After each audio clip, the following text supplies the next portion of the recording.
the United Nations General Assembly on Tuesday as world leaders deal with crises from Gaza to Ukraine. Trump, speaking 8 months into his second term, is expected to criticize multilateral institutions, push for restrictive asylum policies, and meet with UN Secretary-General Guterres for the very first time since returning to office. He will also hold bilateral talks with Ukraine and Argentina and a multilateral meeting with leaders from key Muslim countries amid global discussion on Palestinian statehood and ongoing conflicts. Let's hear what White House Press Secretary Karoline Leavitt had to say.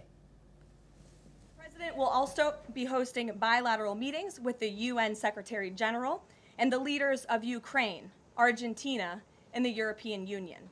The President will also later in the day hold a multilateral meeting with Qatar, the Kingdom of Saudi Arabia, Indonesia, Turkey, Pakistan, Egypt, the UAE.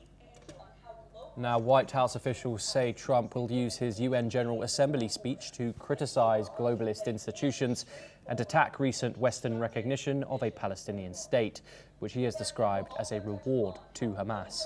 He will also highlight what he calls the renewal of American strength around the world. Let's take a listen. The President will also touch upon how globalist institutions have significantly decayed the world order, and he will articulate his straightforward and constructive vision for the world. We're now joined by Ali Mohammed Abushbak. He is an independent Palestinian researcher, and he joins us live from Cairo in Egypt. Ali, Donald Trump says that the recognition of Palestine from that of the United Kingdom, Canada, Australia and others is a reward for Hamas. Is the US president correct? Thank you, Thomas, for having me. The thing is, this is one of the Israelis' propaganda, and Donald Trump, he's impacted by this propaganda. It's a word for the international justice. It's a word for the international law, also for the desperate civilians and for the refugee entire the world. As you know, Thomas, there is a 6 million refugee entire the world, Palestinian refugee entire the world, and there is only around 5 million. They are in Palestinian territories, like 3 million in West Bank and 2 million in Gaza, and more than 2 million inside Israel. So this is a word for the international justice. So I guess Donald Trump, he impacted by the propaganda of Israel, especially Benjamin Netanyahu and Smotrich and Ben Gvir. Yes, the day before yesterday, he was calling for arresting the Palestinian President Mahmoud Abbas on the media channel and it's on Israelis media channel. Also, the Israelis media outlets described the wave of international recognition for the Palestinian statehood as a tsunami. So the thing is, nowadays we are witnessing Israeli. It's like a historical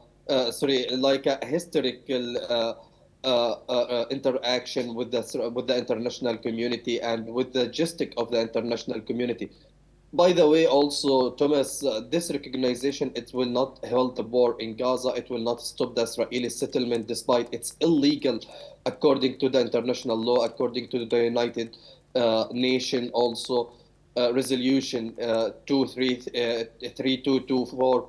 So it's considered that Israeli settlement in the Palestinian territory is illegal. Still, Israel establishing the settlement in Palestinian territories, and still Israel arresting the civilians in West Bank. Still, Israel is ongoing with its war in Gaza under the claim of the releasing the hostages or the captive in Gaza. Despite that, under the military pressure, Israel didn't release except just only 4 hostages out of 200 hostages. So this is, we are among a very tough atmosphere and complicated.